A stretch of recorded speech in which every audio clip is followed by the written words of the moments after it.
ॐ श्रुतिस्मृतिपुराणानाम् आलयं करुणालयं नमामि भगवत्पादं शङ्करं लोकशङ्करं शङ्करं शङ्कराचार्यं केशवं बादरायणं सूत्रभाष्यकृतौ वन्दे भगवन्तौ पुनः पुनः ईश्वरो गुरुरात्मेति मूर्तिभेदविभागिने व्योमवद्व्याप्तदेहाय दक्षिणामूर्तये नमः।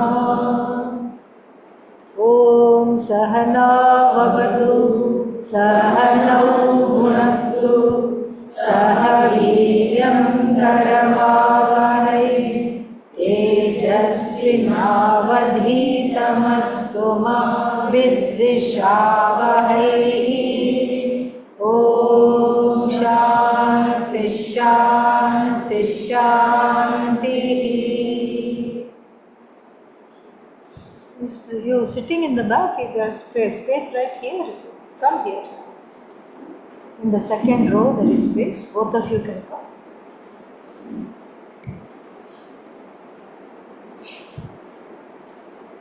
A really fabulous text. And we are right into the heart of the vision.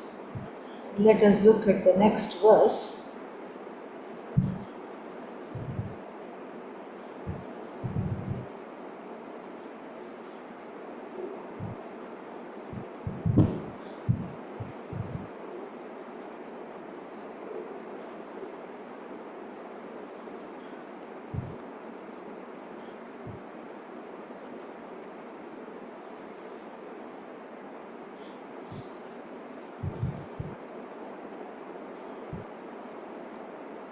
We finished 18? Yes. Yeah, okay. 19. Ahamayam kuto bhavati chinvatah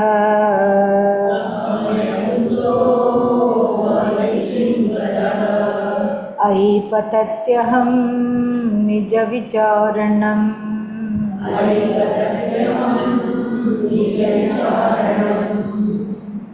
So, aham and ayam.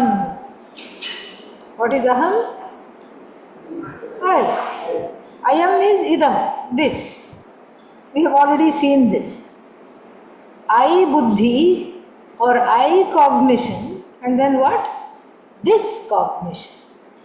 This cognition, meaning the cognition of objects, is called this cognition. The cognition of the subject is called what? I cognition. I am the only subject. Everything else in relation to me is what? Object.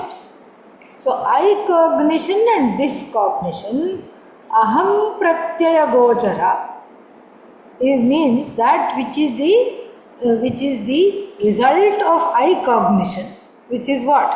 The truth of which is awareness. And then this cognition means cognition of objects. Thankfully, we are already ahead of this verse because we have done this before. So the I cognition and this cognition, the cognition of subject and cognition of objects, in a way, so subject and object, in a way, it's impossible to get mixed up between subject and object. Why is it impossible to get mixed up between subject and object? Subject, cognizer, object, cognized, number one. Subject, chetana, sentient, object, jada, insentient, number two. Subject, swatas siddha, self-standing, self-effulgent, and self-revealing. Object, what is the object? Pramana siddha, revealed by a separate, different means of knowledge operated by who? The subject. What are the three differences now? What is the first one? Cognition. Yeah. So the first one is the one is the cognizer and the other one is what? Cognized. Cognizer, cognized. This is different. Okay? How can the cognizer become cognized? Never. Never can be the cognizer. The cognizer can never become cognized. There is a chair here, right here. Yeah. So, cognizer can never become cognized. It's not physically possible at all, logically impossible, physically impossible. Cognizer is cognized, cognizer is cognizer, cognized is cognized. What is the second difference? Yeah, who is sentient? Cognized is sentient, correct? Just testing. Who is sentient? Cognizer sentient. Who is insentient? Cognized is insentient. And then what's the third difference? Yeah, cognizer is self-evident. Cognized is what? Pramana siddha, dependent upon the cognizer. Okay? Last and the fourth difference between the cognizer and the cognized. Cognizer satyam, satyam. And then cognized mithya. Okay? So cognizer is sat. So if I am saying where is sat? Where is sat? Sat. I am sat. I am that sat. Cognizer is sat.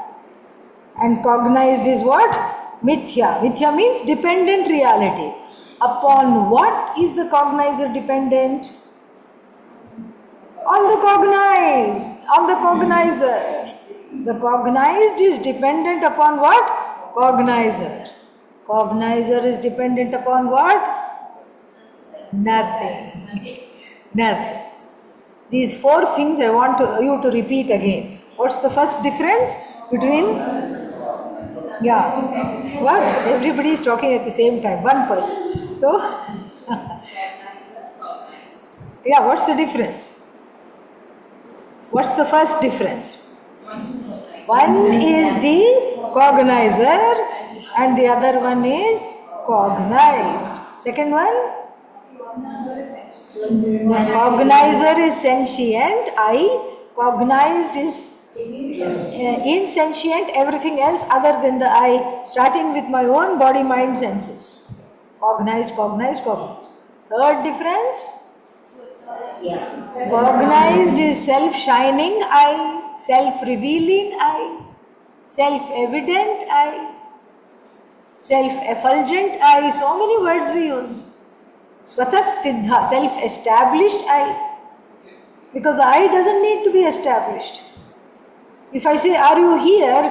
You are not going to look for another cognizer. Please establish my identity. Please establish my existence. No. You say, yes, I am here.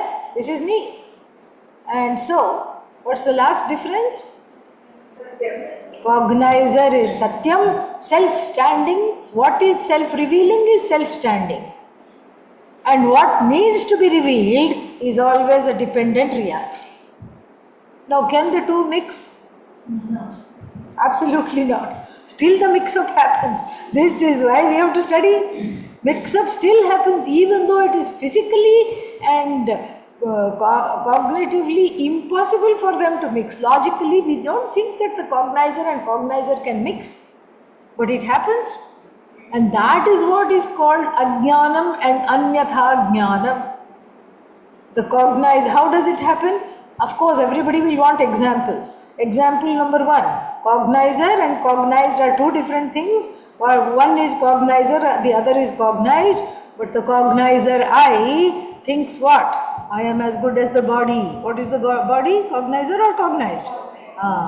Isn't there a mix-up? Yes. And even, is there a mix-up or no? Yes, there is a mix-up. Because of ajnanam there is a mix-up. Even though this is what is the upodghata bhashya, means the introductory bhashya to the Brahma Sutra. This is what he said. Asmad yushmad asmad pratyayoho vishaya vishayinoho tamah prakashavat viruddha swabhavayoho itare even viruddha swabhavayoho, even though they are mutually completely opposite, still the person gets mixed up into that because the cognizer is not known as I. When the cognizer is known as I, this mix-up falls. That's the section we are into now. Beautiful section, fantastic set of verses are coming. Promise. This mix-up is the bread and butter of Vedanta. How did this mix-up happen? You can't ask. Because of ignorance. That's the stock answer. Stock answer, everything we say because of Atma Ajnanam. And you don't try to analyze Atma Ajnanam. Why? Because it is Mithya. If you start analyzing Atma Ajnanam, you will just be awarded a PhD thesis. That's all. Yeah. Fantastic analysis of self-ignorance from 7 different perspectives. Great for academia. Okay? Yeah. Great for academia and for self-understandings, for self-knowledge. Not so great. Not so great. We don't spend too much time analyzing Ajnanam because it's Mithya. Mithya means what? It's a dependent reality. Upon what is it dependent? Satya. Therefore, do I need to understand that which has a iffy existence, which is going to go away in the wake of knowledge, or do I have to understand what that knowledge is? That's what I have to understand. So therefore, this aham and idam should not, logically speaking, get mixed up because of these 4 glaring, I might add, glaring differences. There are glaring differences between aham and idam. The two absolutely cannot get mixed up. But then it does. First difference is what? Cognizer, cognized, correct? And then cognizer think I am as good as cognized, I am as good as the body. First mistake. What is the second difference? Yeah, the sentient I says I am as good as the mind. Very, very sorry. I am a samsari. Boo-hoo. When I identify with the mind, what am I doing? The sentient is suddenly thinking I am insentient. Another mix-up. What's the third one? That's the second example. What's the third one? Yeah. So I am the self-shining, self-revealing I. And then I think I am mortal, coming to an end. I think I am an idiot. All these things. Identification with the body, with the mind, with the senses. I am the self-shining I, but I identify with everything that is jada. Everything that has to be cognized. Like the t-shirt. Wonderful t-shirt you are wearing. Thank you, thank you, thank you. That means what? The bheda is not understood. And what's the fourth one? Satyam and Mithya. This is the main confusion. When Mithya is elevated to the level of Satyam, Satyam hides. That's what happens. No more Satyam. Why? Because Mithya becomes Satya. Mithya becomes Satya.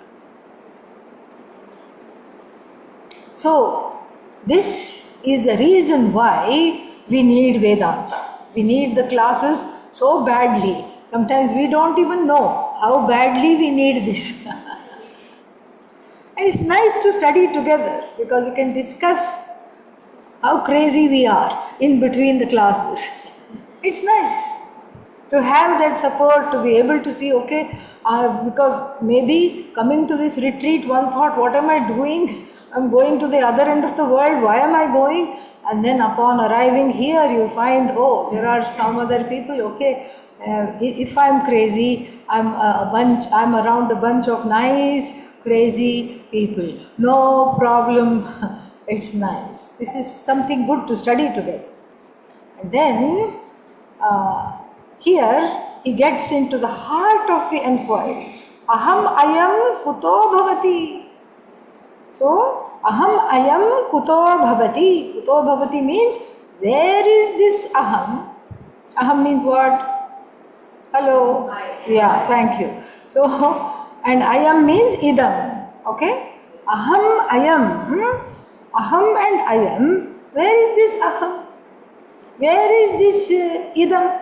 No aham, no idam. Why? Because what am I? I am that self-shining awareness, the content of the aham I am. Aham means ahankara. The content of the ahankara I am, and when I am the content of the ahankara, which is awareness, then where is the subject-object difference? No difference. Yeah. This difference is on the level of Vyavaharika. We have to understand that. There is no subject, there cannot be subject-object difference. Why cannot there be subject-object difference? Because subject is but a bubble in awareness, and as though bubble in awareness, what is the object? Another bubble in awareness. The status of subject resolves into that very awareness, and the status, this is object, resolves into that very awareness. So, we are talking of the laya of ajnanam. When the ajnanam permanently goes to sleep, meaning when the ajnanam dies, what happens? When I identify only as awareness, the cognizer cognized difference is as though. That also is mithya. But until this is known, the cognizer cognized difference has to be understood. Why? Because there is a mix-up. Wherever there is a mix-up, we have to do a separation. But that separation, the mix-up is temporary, the separation is also temporary. You sift in order to unite. There is no need to unite, the oneness is already there. To understand the oneness, the mix-up between I and not I has to be executed thoroughly. And after that, there is no such thing as not I. I, everywhere. Yo. So all I. Everywhere you look is I. There is nothing other than me. There is no difference at all between me and not me. Oh, then why not we start? Why not say I am as good as the body? Because the mix-up is not total. It is a partial and selective mix-up. What do I confuse myself to be? Only my body. I don't say I am all the bodies in the universe. That would be Atmajnana. What am I saying? I am just this body. That's why the mix-up has to be revealed, and then when you reveal the mix-up and you identify with the truth, the content of the cognizer, then there is no need for this difference. The difference is resolved. Ahamayam kuto bhavati. This is again jnani lakshana. The characteristics of a jnani, of a person of knowledge. Where is this aham? Look for this ahankara. Where is it? Where is it? It's gone. It's gone means what? It's resolved into the awareness. It's a source. It's resolved into consciousness. Its source. It is resolved. And this resolution is what we say Atmajnanam. This is the resolution. This resolution is indeed what has to happen, and this is Atmajnana. So aham, when I look for, it's either everywhere or nowhere. The ahankara becomes big enough to include everything, or one more way to look at it is you say there is really no ahankara to talk about. It is just a transaction agent. Yes, it's just an agent who transacts as though the works in the world. To illustrate this, a story is given. Lord Krishna sitting on the banks of the Yamuna, a very familiar and nice scene. All the gopis go and dance with him, and he pulls the sari of one, pulls the cheek of another. Everybody has a good time. And then they get ready to go home, and then what happens? Yamuna is in spate, terrible spate. And they come back, they say, we can't go. to our houses. Please help. Give us some mantra that will make the river part or river go down. And Krishna, being as naughty as ever, says, I have the perfect mantra. What is the mantra? Go to Mother Yamuna and say, if Krishna is a Nitya Brahmachari, means has not even looked at a woman all his life, may the river come down. They say, oh, come on. You were just pulling my dupatta, one says. The other one says, you were pressing my cheek. Third one says, you were chasing me around the bushes, giving the Bollywood ideas about how to make the song sequences. That's where we got the ideas from. Now I'm understanding. Okay. So, and you were doing all this. And then now you are saying you haven't even looked at a woman. How is that possible? We are not saying this mantra because it's all lies. He says, it's fine with me, ladies. You can spend the night here, no problem. No. We have to go back. Okay. Use the mantra. It doesn't matter to me. So very half-heartedly, with gritted teeth, if Krishna is a Nitya Brahmachari, because they don't believe in it. Lo and behold, the river parts, making the way to go to them. And then Lord Krishna says, there is a sage there. Yes. Guru is there, Sandipni is there. No? Durvasa Rishi is there. Yes. Durvasa Guru is there. Durvasa means difficult to live with. Okay? Yeah. So, Durvasa Rishi is there. So, go and worship him and feed him. He is hungry. But we'll be late. Doesn't matter, go. So they go and feed the Rishi. Durvasa has a huge appetite. He eats up every single thing. Nothing is left. And he belches his appreciation. And again, by this time the Yamuna has flooded again. Mantra is always short-lived. Yamuna has flooded again. What to do? Oh, they go to the Guru for the mantra. Please give a mantra. Help, we need to get home. He also gives a crazy mantra. What is the mantra? If Rishi has not eaten anything, not even a single morsel, may the river part. And the gopis say, it is time to depart. And sure enough, the mantra works. And unbeknownst to them, they had not one but two Vedanta lessons with two examples. Really wonderful. As though karoti, as though ashnati. Karoti means as though is the doer, as though enjoyer, as though karta. See, the first one is the kartritvam example, that the jnani is free from kartritvam. Second one is the bhoktritvam example, the jnani is not a bhokta, the jnani is neither the experiencer nor the doer, neither the enjoyer nor the doer. The doership is an as though superimposition upon that very awareness which is free of doership. This is very well known. If this is known to me, I can do anything. Because it's all after I can do anything. Because why? The words as though. These apostrophes are my protection. They are my chhatri, my umbrella. This is how I go through life. Yeah, from far you will think people are doing bhajans. No, Jnani is not doing bhajan. Jnani, the modern Jnani, who knows the inverted commas, is saying as though, as though, as though, as though, as though, as though. As though. This is when life becomes fun. This is what we say, Leela, Rama Leela, Krishna Leela. Krishna Leela is much more enjoyable because Rama Leela is serious. Yeah. I'm sure Rama was a lot of fun to be around, but his life story is a little serious.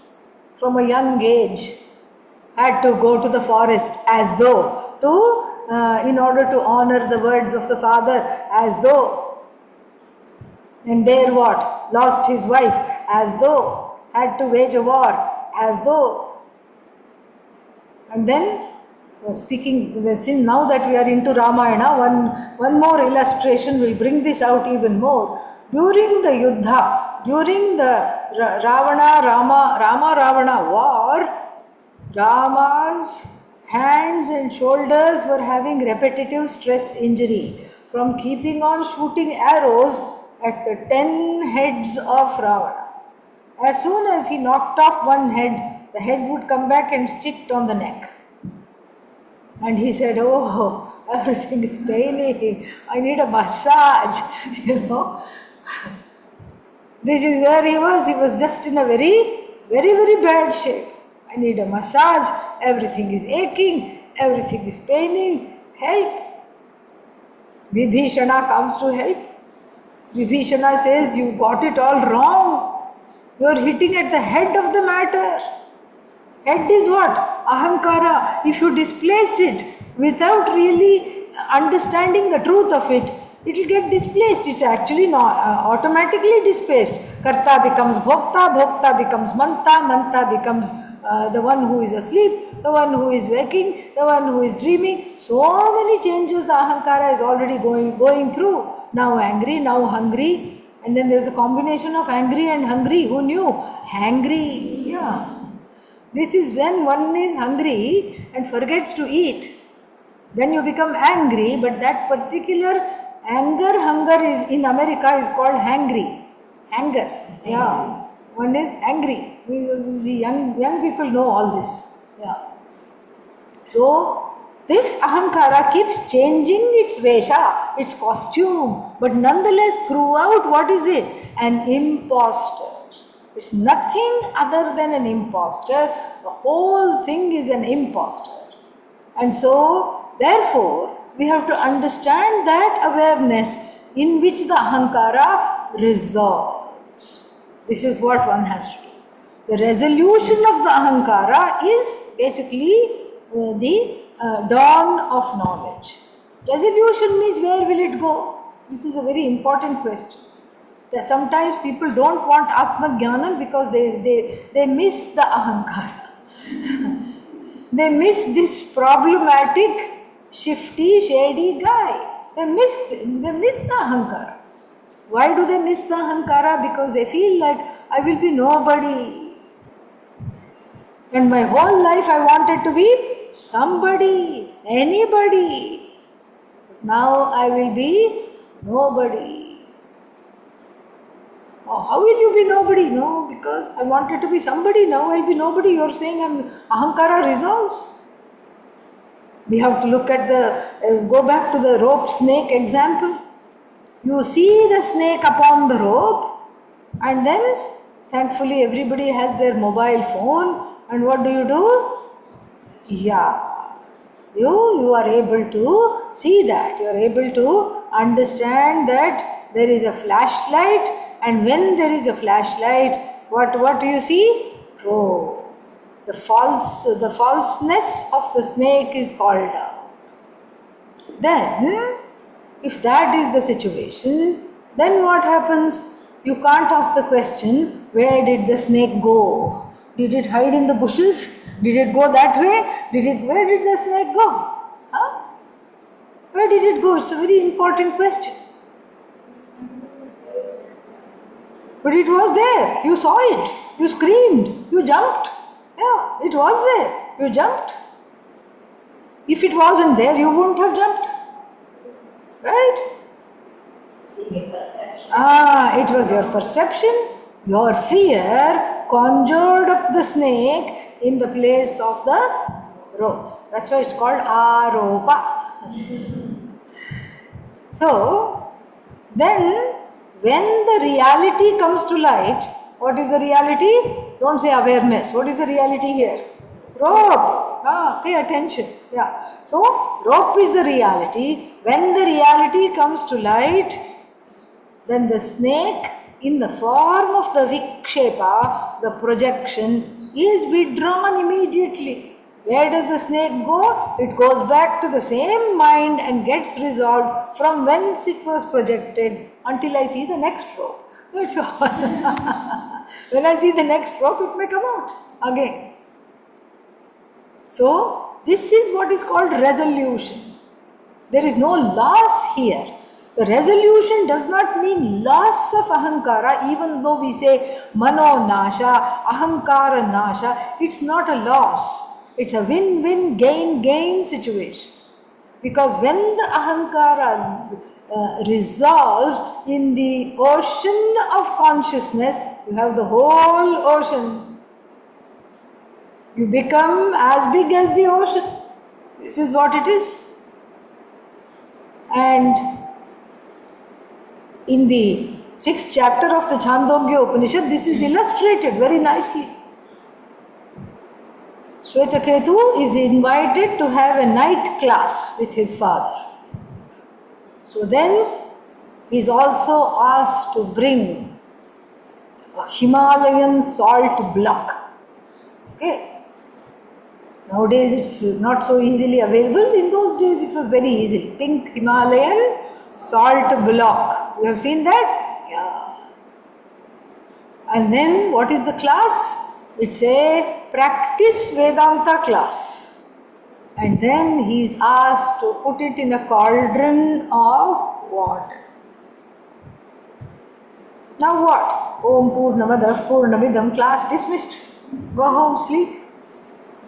Next morning class, he is asked to bring a spoon.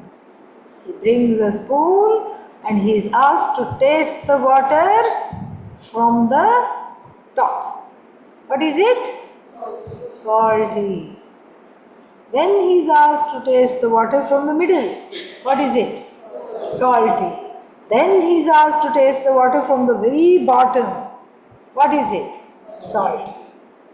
Before that, he had to put his hands up till here because that was, the cauldron was very deep.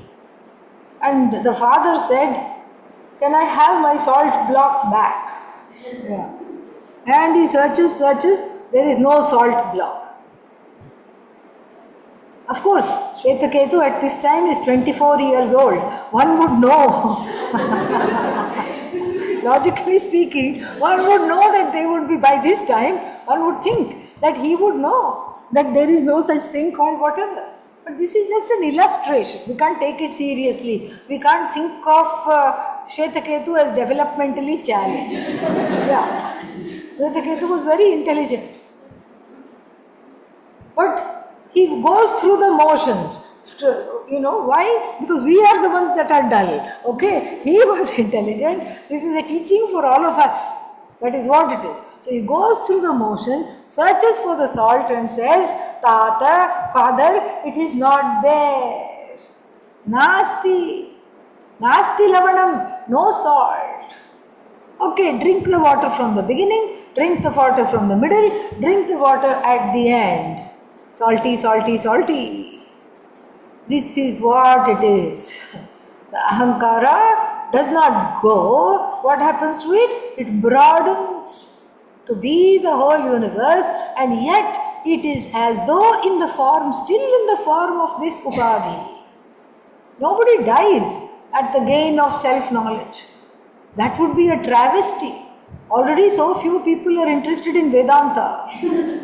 And supposing I got the knowledge, yes, I see it. Then what? There will be no students. They will say, no, not this. Yeah, please, I'm going to donate my Bhagavad Gita Upanishad books. Yeah, I'm going to donate it. Nobody will buy it. Everything will go out of print. I won't even be interested or tempted to read it online because it's a death wish. If I study Vedanta, gone. And besides, there will be no gurus. Not only there will be no students, there will be no gurus. Anybody who says I am a guru of the Shastra will be lying. Why? Because if one is truly enlightened, one would be dead. So thank God, the body, mind, senses continue. But then everything becomes a leela, like Rama Leela, Krishna Leela. Now going back to the story of the heads going up. Whose? Ravana's heads going up. Vibhishana says, "You've got it all wrong. Pierce the heart. Pierce the heart. Heart of the matter." And that's when the fall of Ravana takes place. Ravana really did not have 10 heads, but he behaved as though he was a split personality, multiple personality disorder perhaps, or too much ahankara. Each head asking him to do 100 things at one time. He was in fact a devotee of Lord Shiva. A devotee with a hubris, a devotee gone wrong. These are all our demons. We don't have devil, we don't have evil. No, these are our demons. Our demons are all ex-devotees. Because somehow, somewhere, the pride came, Mada, Matsarya, everything came, and they turned away saying, "I am Bhagavan. Nobody else is above me." Same thing, Hiranyakashipu. Same thing. Who is that? Prahlada's father. Same thing. All of them have this problem. And so, the ahankara is like Ravana, but Ravana also extremely finite. So to resolve the ahankara, you cannot allow the ahankara to resolve the ahankara. Yesterday night there was a question, who is the negator? How can the negator not negate the everything, the negator, something like that. So the ahankara is not cannot be taught by itself. It's like giving a child a firebrand saying, "Beta, this is your new toy, play." Dangerous. Ahankara cannot negate itself. Negate means resolve itself into this. Why? There is a kartru karma bheda. There is a kartru karma virodha. Virodha means there is an object subject contradiction. The subject-object contradiction. So, subject-object contradiction means what? The subject cannot teach itself. Why? The problem is the subject is thinking, I can do everything on my own. Everybody is a DIY. What is DIY? Do it yourself. All me, I don't want to depend on anybody. I am doing it myself. The fellow will be depending on the whole universe. But still, the feeling is, I'm all myself. DIY. Especially when it comes to Vedanta. People have no problem searching for gurus in the world. Cooking guru, and what else? Music guru, dance guru, and then they will have, of course there is the stock market guru with whom you trust all your life savings, no problem at all. Stock market guru is there, and then there is one life coach, life guru. Of course we can't afford the life coach, it is only for celebrities who keep having wardrobe malfunction. What is a wardrobe malfunction? They don't know what to wear. So they may wear something which doesn't match, or they go on the runway, or they go in some big gala, and then it just tears, or something happens. Public embarrassment happens. So the life coach is like that, because they have 500 pairs of shoes, and then 1,000 pairs of dresses, outfits. Naturally, they don't know what to wear, poor things. And so sad. Naturally, they don't know what to wear, they need help. I met one such life guru. He was from Colorado. And he said, I have expertise in celebrity marriages. I'm a celebrity marriage guru. And then I'm also wardrobe malfunction guru. These are my two areas. And then I saw him at another airport. Once I saw him at a conference. He also presented something. I was some kind of interfaith conference. Then I ran into him at the airport. 6 months later, I said, "How is it going?" And he said, not so good, my marriage is on the rocks. Okay. So, celebrity marriages are going very well. My own marriage is what? On the rocks. So, this is the situation. Every area I don't have a problem seeking help and seeking gurus, but when it comes to Vedanta, I want to DIY, do it myself. I don't need any help. Upanishads are there, thanks to Max Muller and his descendants. Upanishads are there, translated. Everything is there. I can learn. I don't need anybody. Why do I need to follow anybody? Says the person who follows many people on Twitter. Okay? Yeah. This is the disconnect. When it comes to the most important thing, the most important knowledge which is going to change my life from miserable to magnificent, what do? I say, no. I don't need any help. But without help you won't get. Why? The ahankara is in the way. And if the ahankara is told that you know what, you will be the king of the whole universe. Like this small king from a place in central India, small place, Raipur, was told, you are going to be, he was woken up, you have been declared the king of the whole universe. First he was like, really? Wow! Then immediately sorrow set in. What about my Raipur? Is that included or not? Yes. But this one doesn't know. That's why the ahankara has to be like the cat in the Rajasthani marriage, corralled in a basket, and the teaching has to take place. The teaching happens not because of you, but in spite of you. Really. Really it happens in spite of you, not at all because of you. You are not the agent of this knowledge. So therefore, let us look at this verse with this introduction, fantastic verse. Aham ayam kutaha bhavati chinvataha. Chinvataha means for the inquiring one.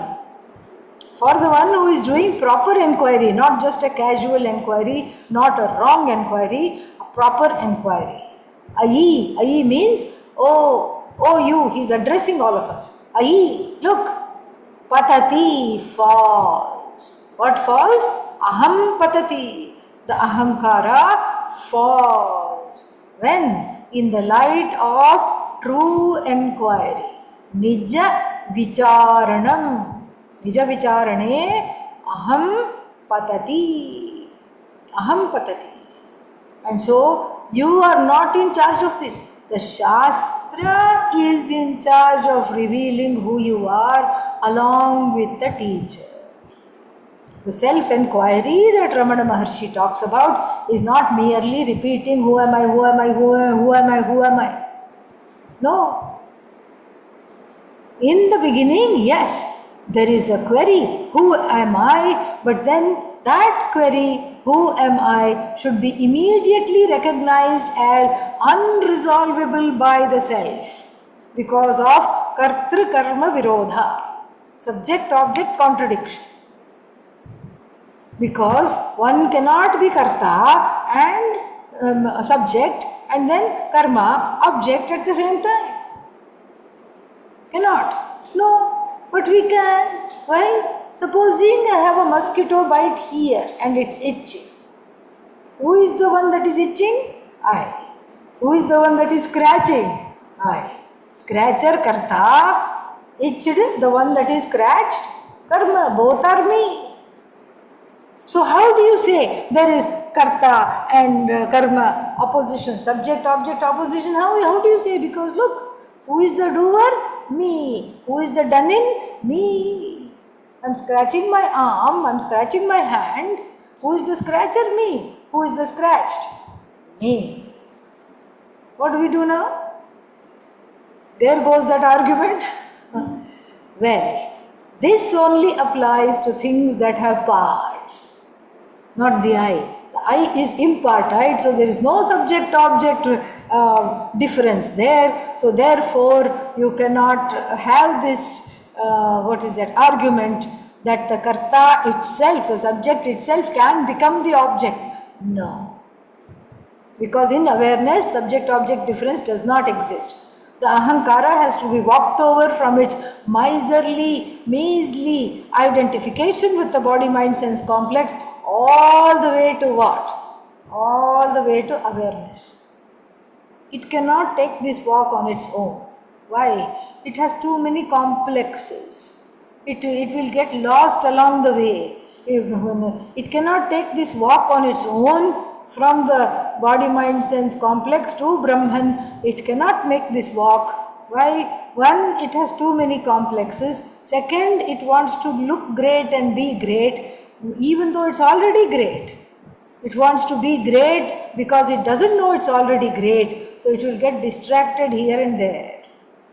Anything shiny, it will run after it like a child. Ooh, there is some bling, let me go. It will just be attracted to many, many things and lose its way.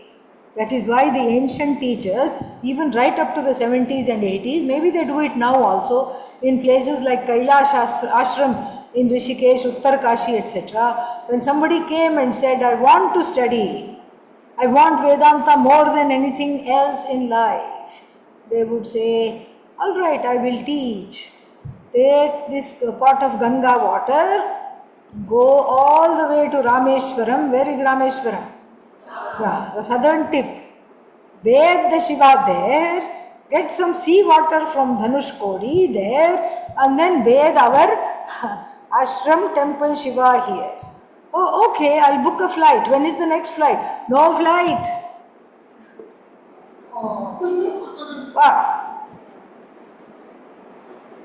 This was making the teacher's life very easy because nobody who did not undertake this tapas would come. If they undertook this tapas, the teacher would teach happily. If they did not undertake this tapas, namaha.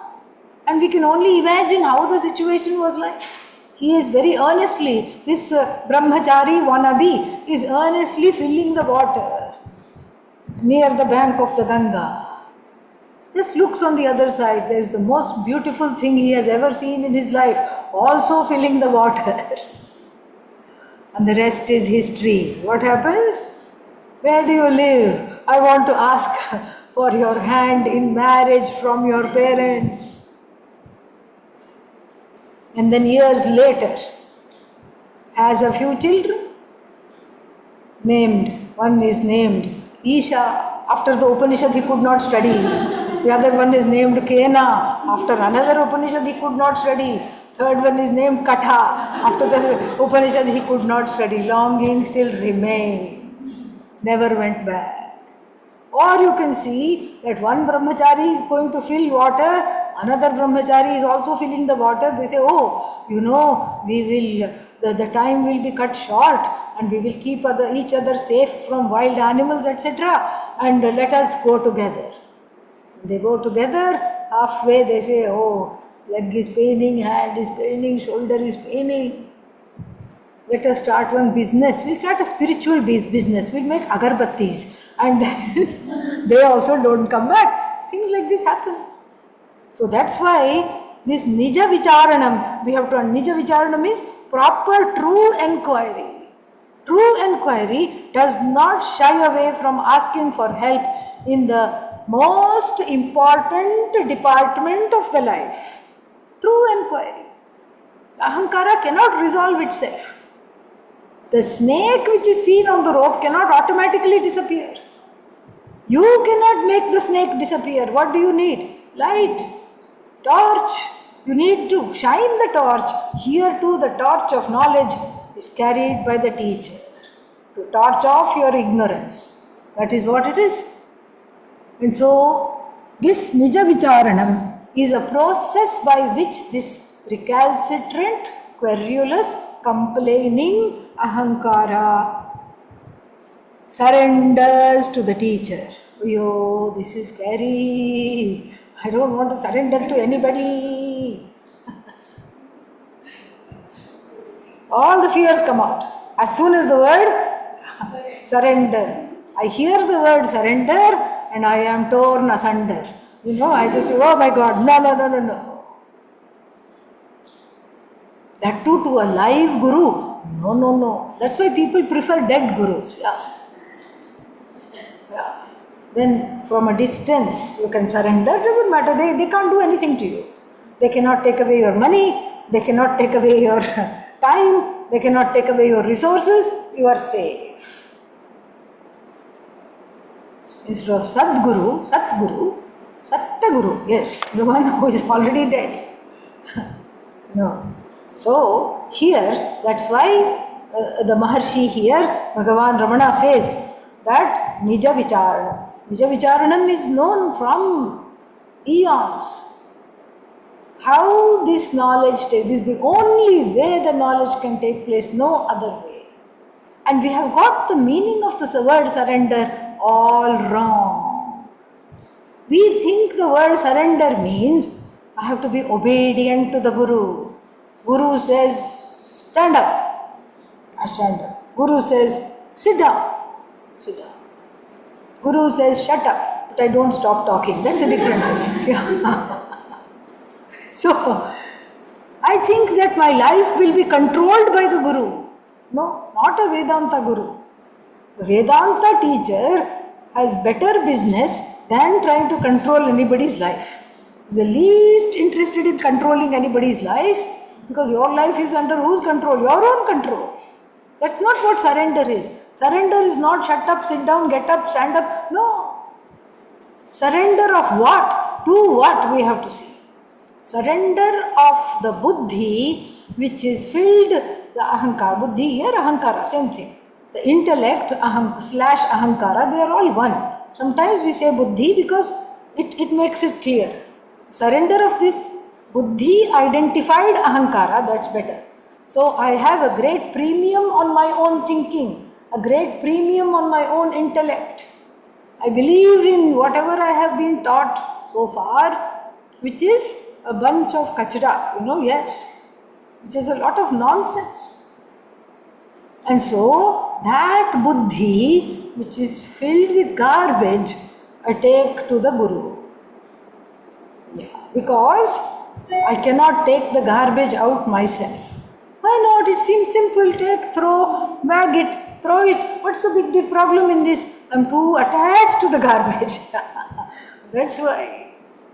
I'm too fond of this garbage, and even if I'm not too fond of it, it has some kind of a stench. Even if it has gone, there is a stench of that remaining, because I haven't done housekeeping in so long. So this kind of a buddhi filled with all kinds of notions. I am an idiot, I am no good, I don't have self-confidence, nobody loves me. For that matter, I also don't love anybody. And then I have this much education, still nobody respects me. I have that much money, still all the friends I have want what? Money, money, money. And then nobody really likes me for who I am so wretched. All these feelings are there in the form of garbage, to which one is holding on with great monkey grip. This has to be taken to the Guru. And what will the Guru do? Spirit away the garbage. Guru is the garbage collector, actually. Guru is the garbage collector. The teacher takes away all these notions which really do not belong, which is stopping the ahankara from understanding I am this glorious awareness.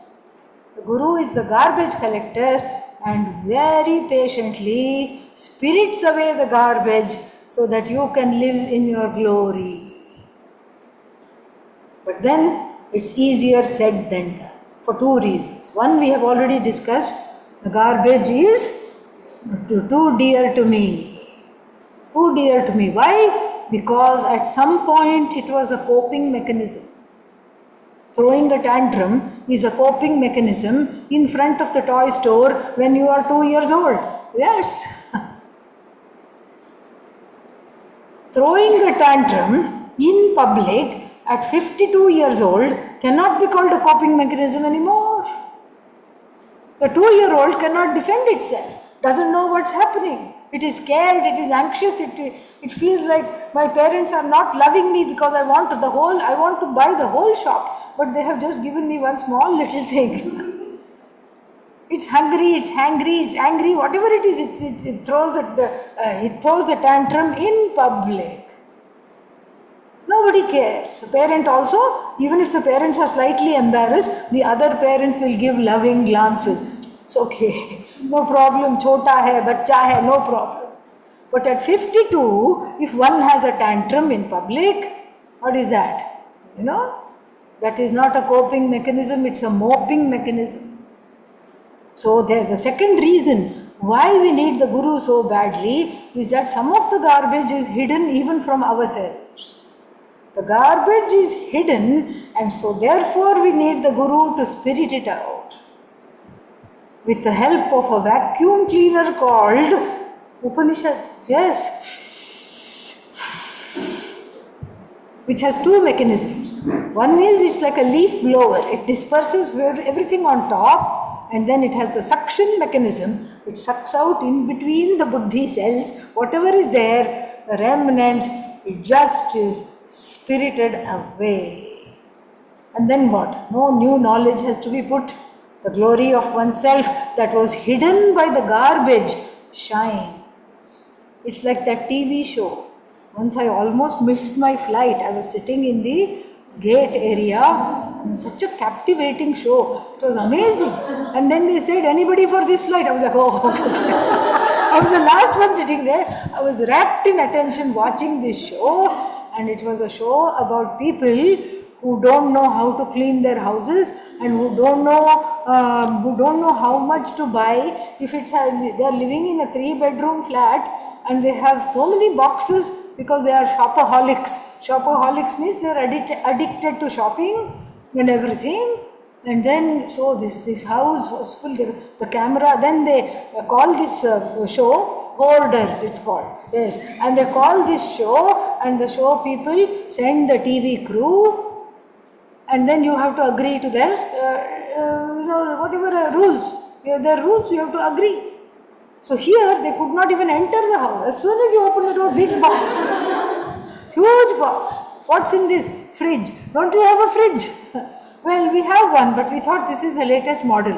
So with great difficulty, they just take it all out. First, they empty the whole house.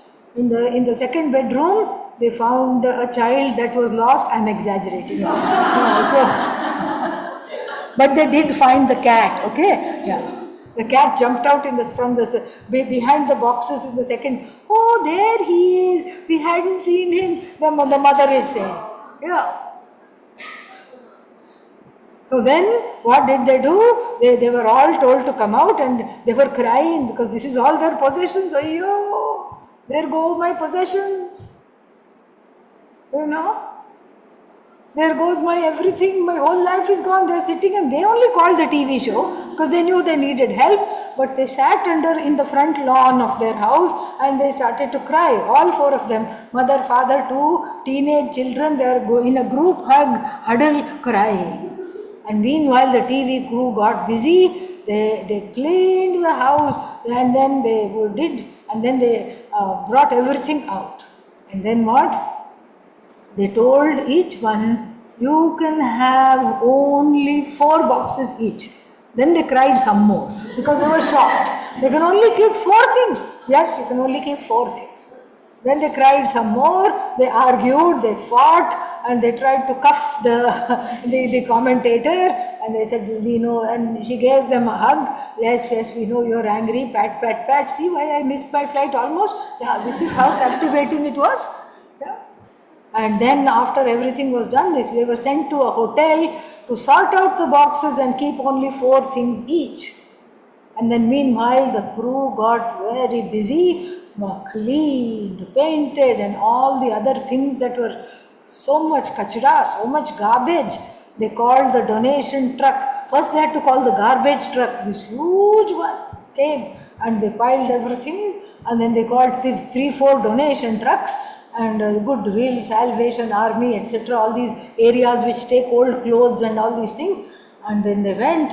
And then the family, when the great reveal came, the family was blindfolded because some surprise has to be there. And then they brought, where am I going, what? And then the door was open. Blindfold taken off. Huh? What? This is my house? No. Yes, this is your house. Enjoy. Enjoy your house. Their children are running through the bedrooms, everything. They gave them new furniture, everything. The whole house had a makeover. And then they were told there will be a surprise inspection in 6 months to 1 year. And if they live like the pigs they were living, now they will have to give back everything. That was the condition that was the show. Okay, so this is exactly the inner housekeeping that needs to be done. Some of it we can do ourselves. Shama, Dama, Uparati, Titiksha, Shraddha, Samadhanam. We can gain on our own. We can do that. But then we cannot go to the next step and rid ourselves of all the notions which ride on the vahana called ajnanam. The notions spirited away, ajnanam, since the ajnanam rides on the notions, ajnanam is also gone. Karya nashe, karana nasha. So if you off the effect, the cause also goes. If you off the cause, the effect also goes. Both ways it works. So you deprive the ajnanam of blood supply, and then what happens? It dies away. This is what we want. One cannot do it on one's own. So the buddhi, so to speak, has to be given to the teacher for safekeeping, and the teacher will take care of the buddhi, clean it out, clean it as a vessel, and then give it back to you. And the ahankara is forever grateful for this act. But this is what causes a lot of fear, which has to be overcome. It's like getting into the water in the winter. In the winter, if you want to take a bath in Ganga, they say there are two ways to do it. You put the little toe in, and then what happens? You quickly take the little toe out. When you put the other little toe in, that also comes out. So, that way you will never gradually go in. Because it's so cold, it's so scary. Better is the person who goes finished.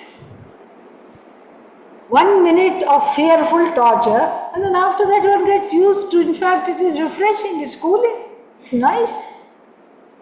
So just like Ganga Snanam is done all at once, this surrender to the Ganga Pravaha of self-knowledge is also done all at once. But why can't I do it bit by bit? Do it bit by bit, no problem. If you prefer that approach, do it bit by bit, no problem. Even though we say surrender should be total, usually it is in pieces. We accept that because after all we have Kali Yuga and so many other challenges, and that's okay. So in the light of this Nija Vicharanam, what happens? The change takes place. The change from From having a penchant for the misery. They say misery loves company. Some people like to be miserable, believe it or not. You say something wonderful, they say, yeah, but what's the use? It's all finite anyway. Look, it's raining and sunny at the same time. Look, what a gorgeous show. Let's look for a rainbow. Yeah, but you won't see it.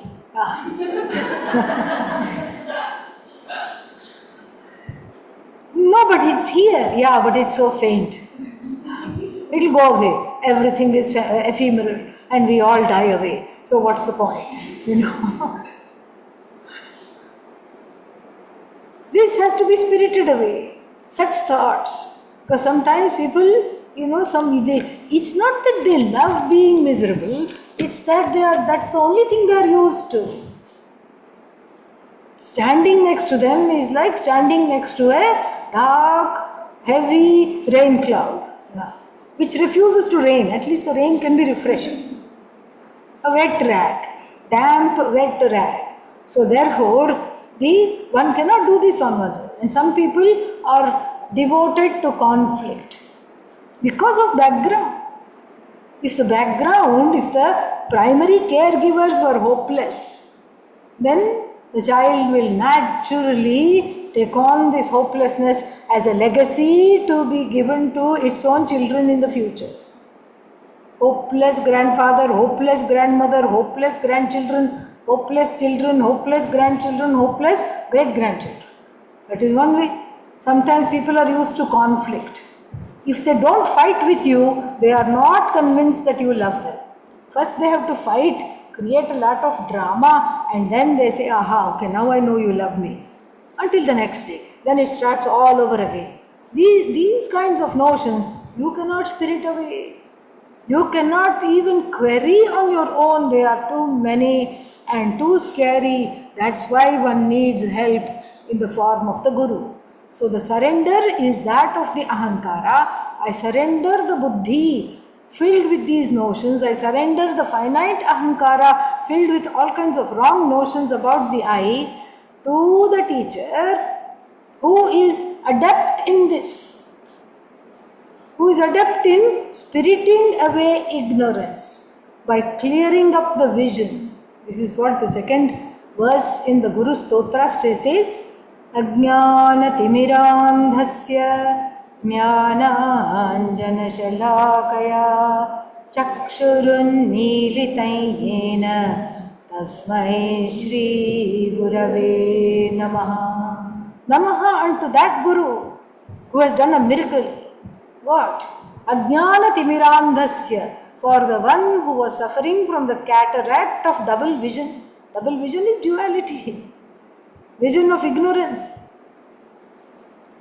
The Guru does an operation. Guru is a surgeon that cuts out the cataract of division when you see double in place of one. Cuts out the cataract of wrong vision, clouded vision, double vision, commitment to duality with the scalpel of the Shastra. Here it's Anjana. Anjana means ointment. Perhaps in the Charaka Samhita we'll have to see. They had an ointment that would dissolve the cataract in olden times, especially if it was not too developed. So the Guru puts the ointment. The ointment is called Upadeshasar, is called Upanishad, is called Bhagavad Gita. That's the ointment. It's applied to the eyes, so the vision of division drops away, leaving the eyes, so to speak, clear to appreciate the oneness despite differences. Very beautiful it is. So this is what is called Nija Vicharanam. So the ahankara surrenders, and to what? Not to the individual called Guru. No. Ahankara surrenders to Bhagavan in the form of the Guru. If I see Guru as the individual, I'll never feel like surrendering. Because the Guru seems just like me. Laughs, talks, eats, drinks. There will be no surrender. And even if there is surrender, it will quickly melt away. So we don't look at the personality of the Guru. We look at Purusha in the form of the Guru. Purusha means person. The personality comes and goes. We look at the person. That's why the third verse of the Guru Stotram says, Gurur Brahma, Gurur Vishnu, Gurur Devo Maheshwaraha, Guru Sakshat Param Brahma, Tasmai Shri Gurave Namaha. Guru is Brahma, Vishnu, incarnation, an embodiment of Bhagavan. That is how the knowledge takes place. Otherwise the knowledge cannot take place. Because immediately the question will come, who is this? This person is just like me. What do they know? So therefore my demeanor with the source of knowledge, because I want to protect the source of knowledge. I don't want to vitiate the source of knowledge. I want to protect the source of knowledge. So I help myself with my own demeanor. Asking questions? Yes, of course. Because this is not a matter of belief. Ishvara for us is a matter of understanding. Yes, I ask questions, no doubt. But then the asking of the questions is done not to test the Guru or be, what is that called? Be argumentative with the Guru, but for my own understanding. For my own understanding, this is how I do it. Respectfully, I ask. So this is the Guru-Shishya relationship which here is simply called Nija Vicharanam. Going further,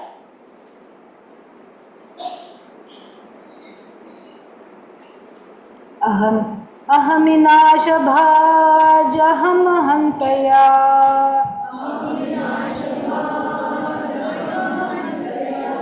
अहम हन्तया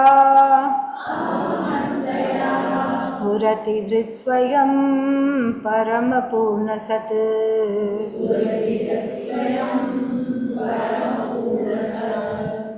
अहमी नाशभाजी सती सप्तमी.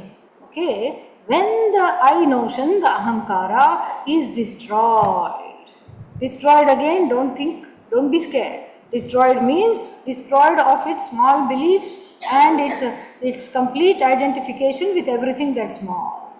So then what happens after that? Aham taya, in the form of I. What is this I? Awareness. Consciousness. Brahman. Ishvara. In that form the I, Spurati, shines. Where? In the heart. The self shines. Heart means buddhi. In the buddhi that was recently divested of all the garbage, in the wake of this knowledge, the I shines as my own glory. How does it shine? Parama Purna Sat. When the ahankara drops, resolves, the I reveals itself. The I is the truth of the ahankara. And I is the place where the ahankara resolves. It's like you can imagine, yesterday we had the pot, today we have a crystal. Okay? Beautiful, clear, see how clear it is? You can practically see through my hand. It is that clear. We have a clear quartz crystal. Supposing if I put yellow cloth behind the crystal, what does it look like? Yes. Yellow crystal. Brahmachari. Yes. And then I put orange cloth behind the crystal. What? Krystalananda. And you, Swami is amongst us. Swami Krystalananda. But then what is the crystal? Free of yellow, free of orange, free of red, free of anything. In the olden days, they would not give the example of cloth. Japa kusumam, the hibiscus flower, they would put behind the crystal as a teaching aid. Spatika, crystal, and japa kusumam. So then you remove all the cloths, the crystal is so clear, even when I put it here, you see through it. That is how it is. So the awareness shines means it shines in spite of the upadhi. Here I am introducing a new word. Upa samipe sthitva swarupam apare adatte. So that itare or apare adatte means that remaining near something else lends its qualities, attributes, dharma to something else. So now, which is the upadhi? Crystal or the hibiscus flower? Hibiscus flower is the upadhi. Crystal is upadhi free. Crystal is our awareness. Example for the crystal clear awareness. So what is the upadhi? Japa kusumam is upadhi. Yellow cloth is upadhi. Red cloth is upadhi. So this upadhi, what does it do? It goes close to awareness, sits down, and the awareness as though, that's why you see, this is my umbrella.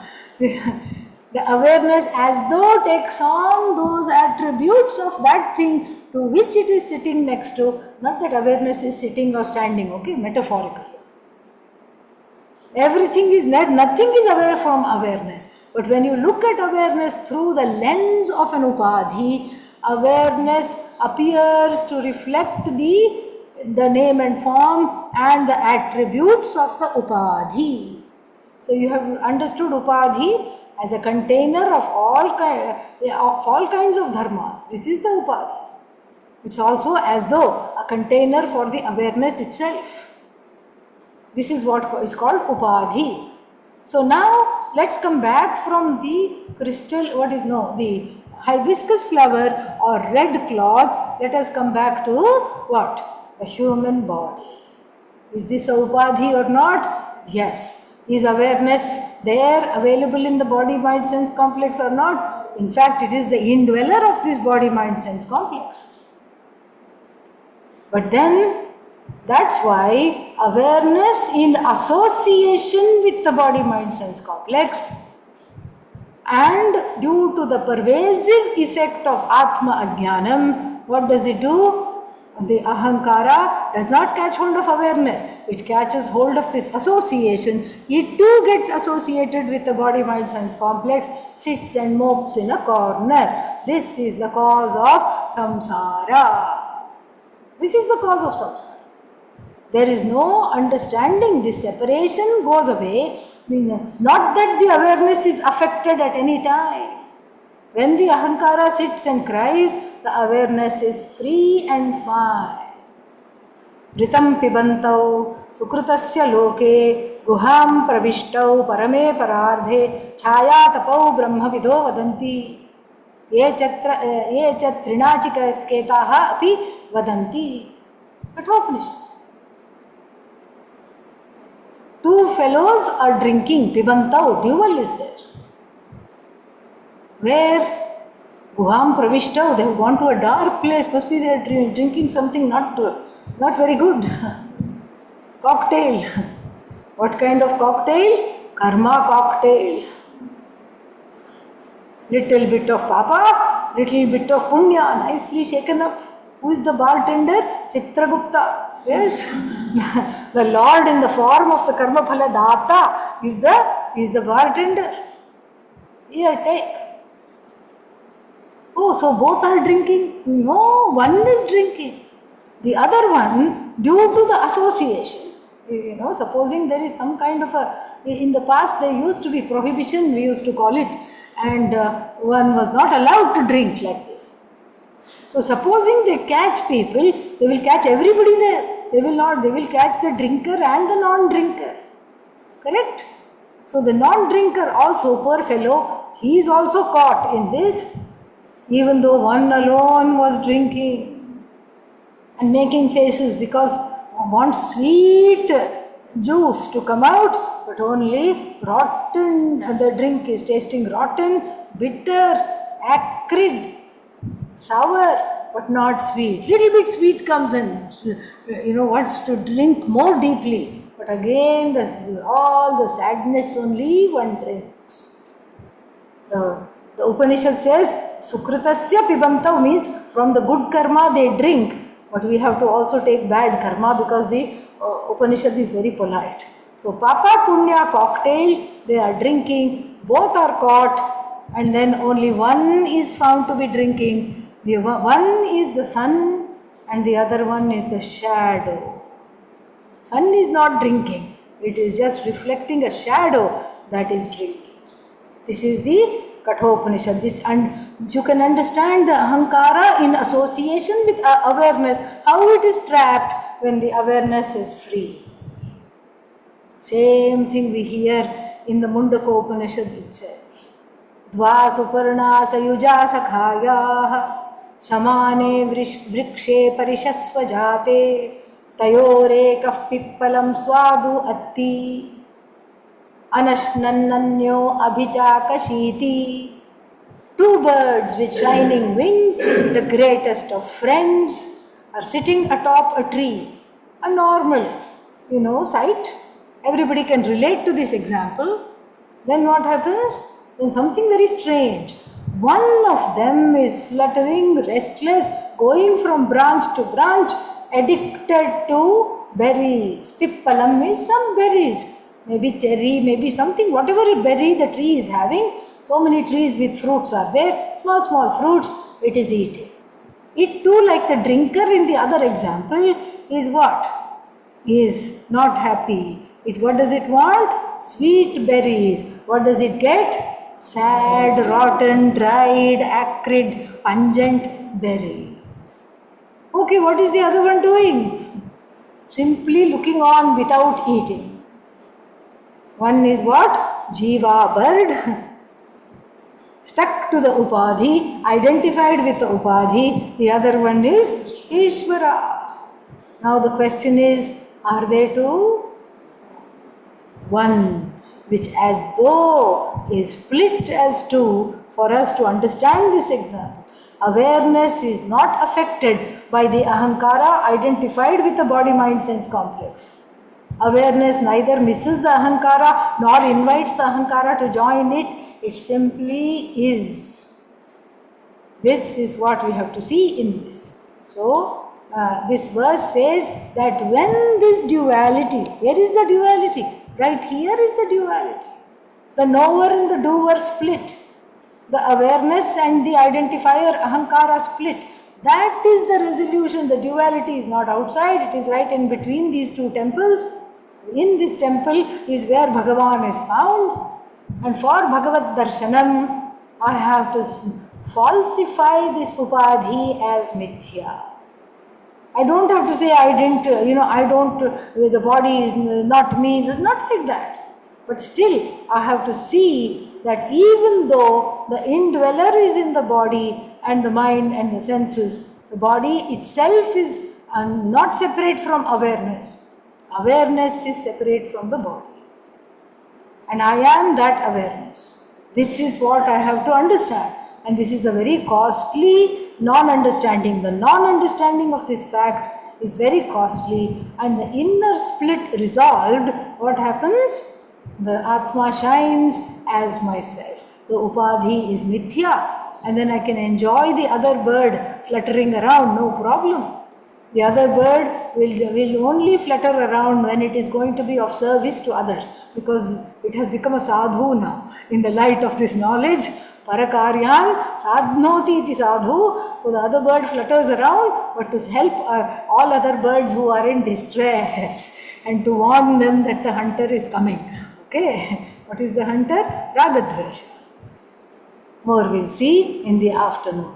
ॐ पूर्णमदः पूर्णमिदं पूर्णात् पूर्णमुदच्यते पूर्णस्य पूर्णमादाय पूर्णमेवावशिष्यते ॐ शान्तिः शान्तिः शान्तिः हरिः ॐ श्रीगुरुभ्यो नमः हरिः ॐ